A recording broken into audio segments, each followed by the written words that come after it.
CBS 뉴스는 CBS 홈페이지 cbs.co.kr이나 노컷뉴스 홈페이지 노컷뉴스.co.kr, 스마트폰 애플리케이션과 팟캐스트를 통해 다시 보고 들으실 수 있습니다. 이어서 부산 소식입니다. 내일 새벽 첫 차부터 부산 지역 시내버스와 도시철도 요금이 인상됩니다. 전국 특광역시 중 처음으로 어린이 대중교통 요금은 무료화되는데 교통카드를 사용해야 혜택을 받을 수 있습니다. 박중석 기자가 보도합니다. 내일 새벽 첫 차부터 부산 시내버스와 도시철도 요금이 오릅니다. 지난 8월 이루어진 시물가대책위원회의 결정에 따른 겁니다. 시내버스의 경우 성인 교통카드 기준 1,200원에서 1,550원으로 350원이 오릅니다. 현금은 1,300원에서 1,700원으로 400원 인상됩니다. 도시철도 요금도 지금보다 150원 오릅니다. 성인 1구간 교통카드 사용을 기준으로 봤을 때 현행 1,300원에서 1,450원으로 인상됩니다. 시는 내년 5월 도시철도 요금을 150원 더 올릴 예정인데 시민 부담을 덜기 위한 단계적 인상이라고 설명했습니다. 요금 인상에 맞춰 시내버스와 도시철도를 타는 12세 이하 어린이 요금은 무료화됩니다. 전국 특광역시 중 처음인데 혜택을 받기 위해서는 어린이 교통카드를 사용해야 합니다. 부산시 관계자입니다. 기존에 어린이 등록된 교통카드를 쓰셔도 되고 카드가 없으시면 가까운 편의점에서 구매하셔서 어린이 카드를 등록하시면 무료로 이용하실 수 있습니다. 현금은 현재 기존 요금 400원을 부과하게 돼 있습니다. 시는 어린이 요금 무료화 시행으로 지역 내 어린이 18만 4천여 명이 혜택을 볼 것으로 예상했습니다.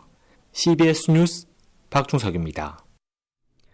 이른바 부산판 빌라왕 사건으로 불리는 전세 사기 피해자들이 1심 선고를 앞두고 법원에 엄벌을 촉구하고 나섰습니다. 국가 지원도 받을 길이 없는 피해자들은 사법부의 제대로 된 심판만이 유일한 구제책이라고 호소합니다. 박진홍 기자입니다. 오늘 오전 부산지법 앞 부산판 빌라왕으로 불리는 30대 이모 씨에게 전세보증금을 떼인 한 피해자가 떨리는 목소리로 법원을 향해 호소합니다.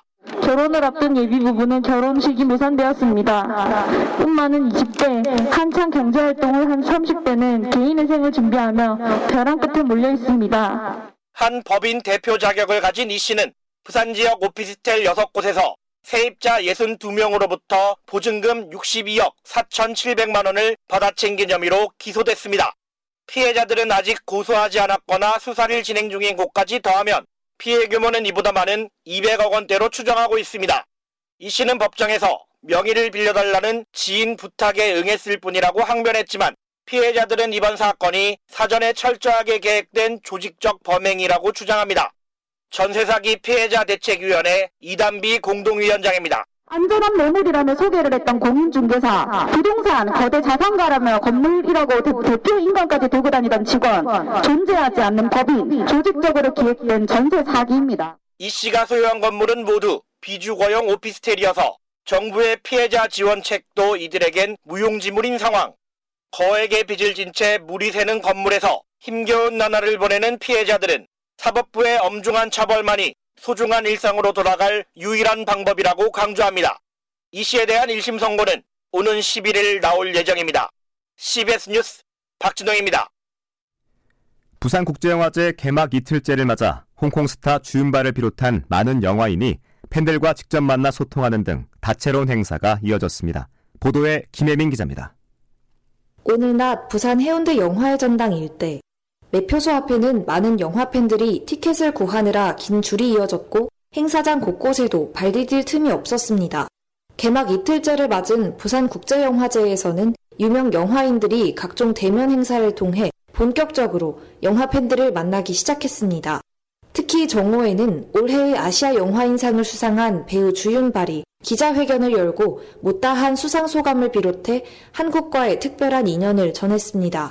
그는 1980년 한국에서 영화 촬영을 하면서 갈비탕과 번데기를 즐겨 먹었던 기억을 회상하는가 하면 부산의 매료된 모습을 보이기도 했습니다.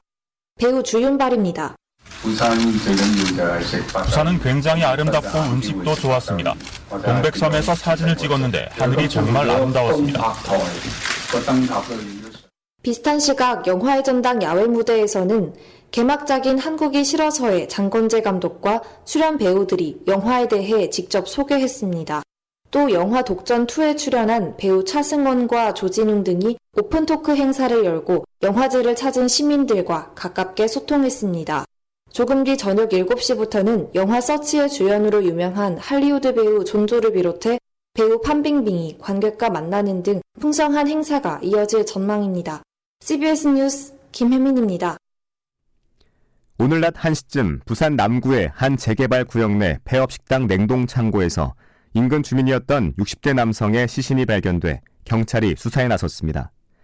경찰은 시신 부패 정도로 볼 때 사망한 지 20일 이상 된 것으로 추정하고 있습니다.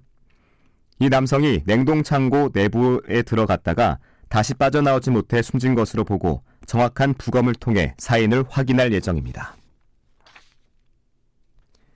추석 연휴가 끝난 뒤 부산의 한 오피스텔에서 숨진 채 발견된 60대 남성 A씨 일가족 3명은 질식에 의해 사망한 것으로 추정된다는 부검 결과가 나왔습니다. 사건을 수사하는 부산진경찰서는 오늘 부검 결과 외부 상처 등은 없었고 사인은 질식사로 추정되지만 약물 등에 의한 사망 가능성도 배제할 수 없어 정밀 검사를 진행할 예정이라고 설명했습니다. 부산은 내일 아침 최저기온이 13도까지 떨어지며 오늘보다 쌀쌀해지겠습니다. 낮 최고기온은 23도로 예보됐고 오후부터 차차 흐려질 전망입니다. 기상청은 낮과 밤의 기온차가 10도 안팎으로 매우 크겠다며 환절기 건강관리에 각별히 유의할 것을 당부했습니다. 부산 지역 현재 기온 21.1도, 습도는 22%입니다. 부산 CBS 저녁 종합 뉴스를 마칩니다. 지금까지 진행해 엔지니어 강일구, 기자 정혜린, 아나운서 국재리였습니다.